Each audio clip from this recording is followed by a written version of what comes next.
Boker Tov, everyone, and welcome once again to getting odd things popping up on my screen. Welcome once again to A Taste of Torah, and our Torah portion for this week is Bishalach, which is the 16th portion in the collection of the 54 parshiot that we study. But before we get to talking about what I want to talk about in this Torah portion, I want to call attention to one of the many curiosities that I have in my curiosity study. This is a fake cuneiform tablet. And in the best cuneiform tablet tradition, it's got writing on either side. Now, I did not take the course on cuneiform or Ugaritic, which was offered at Hebrew Union College, but finally my brain was too fried. So I can't read it, but I understand that it's actually a magical incantation that gives Tom Brady his occult powers to get to the Super Bowl. In any case, I'm holding that up because I want to remind us of the larger context of Israelite history. And that is that for the first 2,000 years of written language, as civilization emerged in the Fertile Crescent, what we today call the land of Israel was just a podunk backwater and was not, by and large, affected that much by what was happening in the great centers of civilization in Egypt and Sumeria, and then into what became Mesopotamia. Their written language evolved a couple thousand years before the first Israelites appeared on the scene. And not only that, though we know that the Egyptians tell us that Israelites existed as a tribe around the 12th century BCE, the evidence for us being able to write that we had written language, an alphabet which we borrowed from our more sophisticated cousins, the Phoenicians and the Canaanites. So written Hebrew only appears, this is archaeology, so it's possible we'll find something that pushes back the date further, but so far the earliest Israelite writings we can find are around the 10th century. There they are written in Hebrew. So 10th century BCE. So I put this out to you because best guesstimates, if there is a true history to the Exodus, places it probably around the 14th century. In other words, 400 years transpired between the time when a bunch of renegade slaves left the land of Egypt and when the first written accounts were provided. So keep that in mind as we talk about our portion this week, Bishalach. So Bishalach, which means and then he sent forward, meaning Moses threw us out of Egypt, of course, includes the account of how Pharaoh releases us from Egypt only to regret the decision. Apparently, he now has regained his free will, and reviewing all of things that had happened, even when he didn't have free will, he ends up making the same decision anyway, that he wants to control, smite, and subjugate the Israelites. So he sends his army in the form of chariots and horsemen and foot soldiers to round us up and bring us back, which brings us to the shores of the Sea of Reeds. Remember, the Yom Suf, or Yam Suf, which is the term that appears in the Bible, does not mean the Red Sea. It means the Sea of Reeds, some kind of swampy lowlands.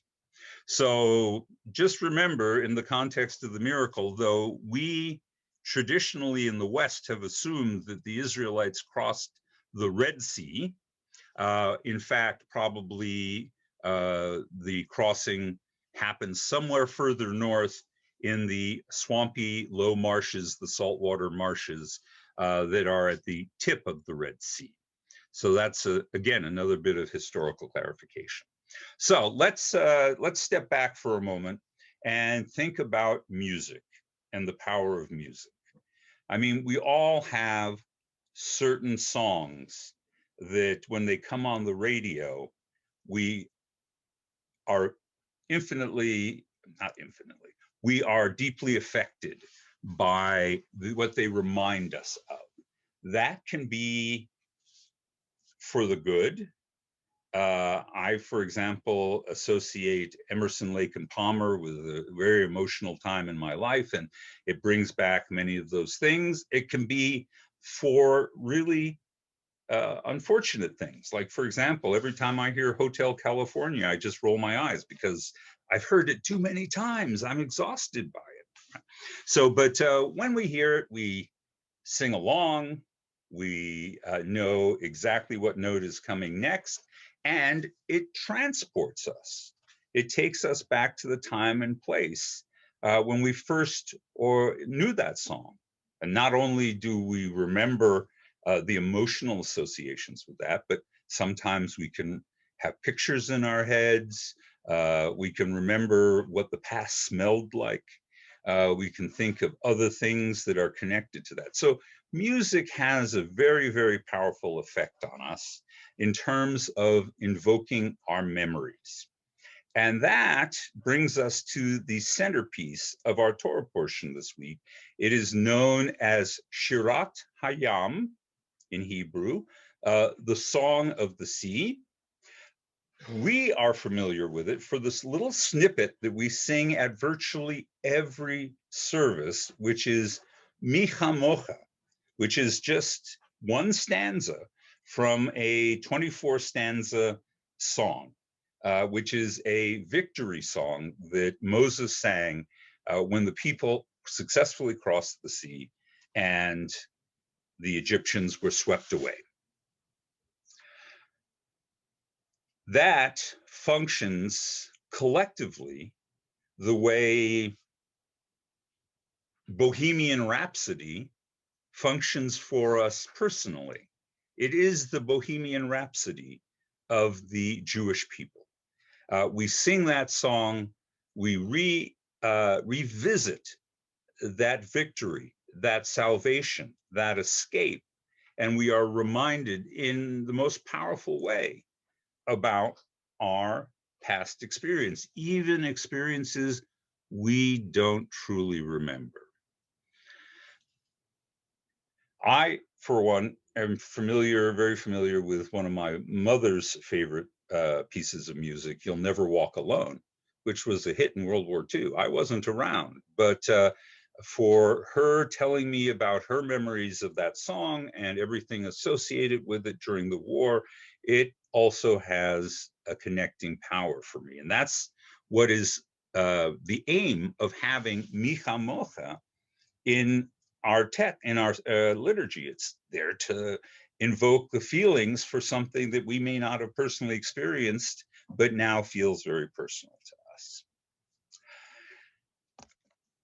Sorry for that interruption. So just to partially quote from that particular song, we have this passage where it begins with prose describing the accumulated miracles of what happened, and then the song that Moses sang. Wow, I just get interrupted again, excuse me. I'm back. All right, so to read from Exodus, it reads as follows. And thus the Eternal delivered Israel that day from the Egyptians. Israel saw the Egyptians dead on the shores of the sea. And when Israel saw the wondrous power which the Eternal had wielded against the Egyptians, the people were in awe of the Eternal. They had faith in the Eternal and in God's servant, Moses. Then Moses and the Israelites sang this song to the Eternal. I will sing to the Eternal, for he has triumphed gloriously. Horse and rider he has hurled into the sea. The Eternal is my strength and might. God has become my deliverance. This is my God, and I will enshrine him, the God of my ancestors, and I will exalt him. And then the poem goes on from there. All right, now this, interestingly enough, we may think of Mi Chamocha and the associated poem to be unique to Judaism and unique to Jewish liturgy, but it turns out it's not. Because when in the Christian book of Revelations, they want to offer a paradigm of the salvation that Jesus brings. In Revelations 15:3, the author specifically invokes what he calls the Song of Moses, which is Shirat Hayam. And as a result of that, elements of this poem appear in Christian liturgy across the world. In Orthodox liturgy and Maronite liturgy, it appears in Catholic liturgy. So it actually ends up being an incredibly influential piece of music. Now, let's talk about what I was leading up to about writing. All right. The generally agreed opinion, though there are dissenters, is that the Song of Moses may in fact be the oldest piece of literature preserved in the Hebrew Bible. It is written in a very archaic form of Hebrew that is different from the Hebrew that surrounds it or the Hebrew that is found in most of the rest of the Bible. And as a result, it is widely held that this poem is the preserved memory of the events of the Exodus long before the Bible prose was ever written. So again, reminding us that the 10th century is the earliest we know of any Hebrew writing. That would theoretically mean the earliest written account of the Exodus would have been written about 400 years after the actual events. However, poetry is a little different because poetry is part of an oral tradition. In the 19th century, it was very popular to theorize that poetry pre-existed prose on a uniform level across the world. That theory is probably a grand overstatement, but it still seems very plausible and likely that what's happened here is that the earliest Israelites, before they ever had writing, preserved the memory of their experience of leaving Egypt in the form of this poem.